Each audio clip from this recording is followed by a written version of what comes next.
అనుదినం దేవునితో.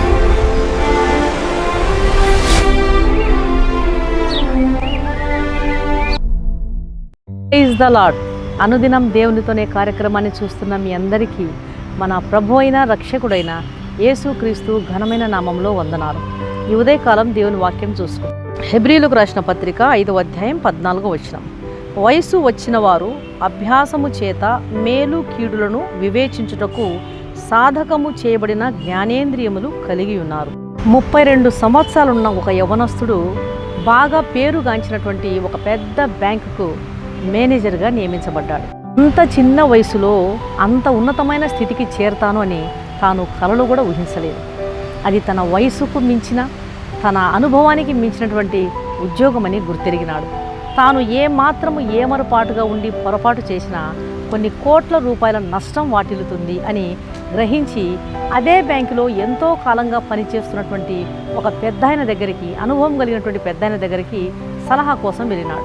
ఈ కుర్ర మేనేజరు ఆ పెద్దాయనను చూచి, నేను చాలా చిన్న వయసులోనే ఈ బ్యాంకుకు మేనేజర్గా పంపబడ్డానని మీకు తెలుసు కదా, ఇది నా వయసుకు మించిన, అనుభవానికి మించినటువంటి పని. ఏ పొరపాటు చేయకుండా నేను ఎట్లా జాగ్రత్తగా ఉండాలో దయచేసి నాకు ఏదైనా సలహా ఇస్తారా అని చెప్పి మీ దగ్గరకు వచ్చాను అన్నాడంట. దానికి ఆ పెద్దాయన ఈ యవ్వనస్తుడితో అన్నాడంట, టేక్ రైట్ డెసిషన్స్, మీరు బాగా ఆలోచించి సరైన నిర్ణయాలు తీసుకోండి చాలు అని సాఫీగా సమాధానం ఇచ్చాడంట. ఏదో గొప్ప సలహా ఇస్తాడని చెప్పి ఆశించి వచ్చిన ఈ కుర్ర మేనేజర్కు ఆ పెద్దాయన ఇచ్చినటువంటి సలహా ఏం పెద్దగా నచ్చలేదంట, పెద్దగా తృప్తినివ్వలేదంట.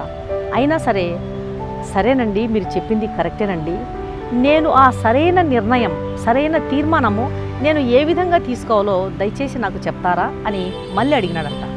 అందుకు ఆ పెద్దాయన, కాస్త ఎక్స్పీరియన్స్ వస్తే మీకే తెలుస్తుందిలేండి అని సాఫీగా సమాధానం ఇచ్చాడంట. ఈ పెద్దాయన ఇచ్చినటువంటి సలహా ఈ కుర్రవాడికి కొంత కోపాన్ని, కొంత చిరాకును, కొంత విసుగును తెప్పించిన వెంటనే తమాయించుకొని చాలా కూల్గా, అదేనండి, ఆ అనుభవమే ఎలా వస్తుందండి అని అడిగాడంట. దానికి ఆ పెద్దాయన అన్నాడంట, పొరపాట్లు చేస్తే సరి, అనుభవం దానంతటికీ అదే వస్తుందిలేండి అన్నాడంట. దేవుని బిడ్డలారా, మన జీవితాల్లో విజయాల ద్వారా మనం నేర్చుకున్నటువంటి పాఠాల కన్నా పొరపాట్ల ద్వారా, అపజయాల ద్వారా లోతైనటువంటి పాఠాలను కొన్నిసార్లు మనం నేర్చుకుంటూ ఉంటాం. గత సంవత్సరంలో నువ్వు చేసినటువంటి పొరపాట్లను బట్టి, వేసినటువంటి తప్పుడు అడుగులను బట్టి, తీసుకున్నటువంటి తప్పుడు నిర్ణయాలను బట్టి నువ్వు పొందుకున్న అనుభవం చాలు.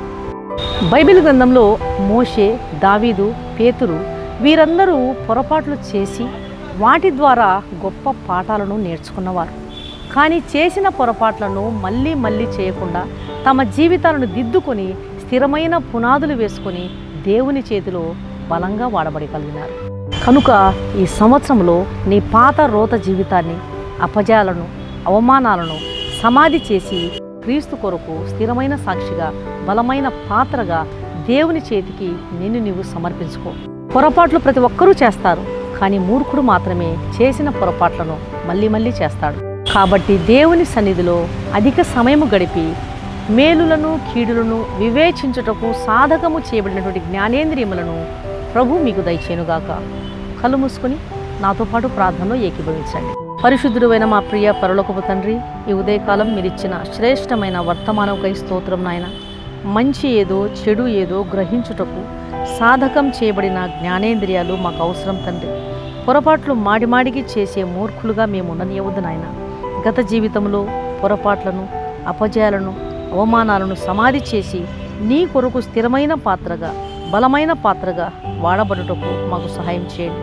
గత సంవత్సరం నేర్పించిన అనుభవాలను ఈ నూతన సంవత్సరంలో పునాదులుగా వేసుకుని నీ కొరకు బహుబలముగా జీవించుటకు సహాయం చేయండి.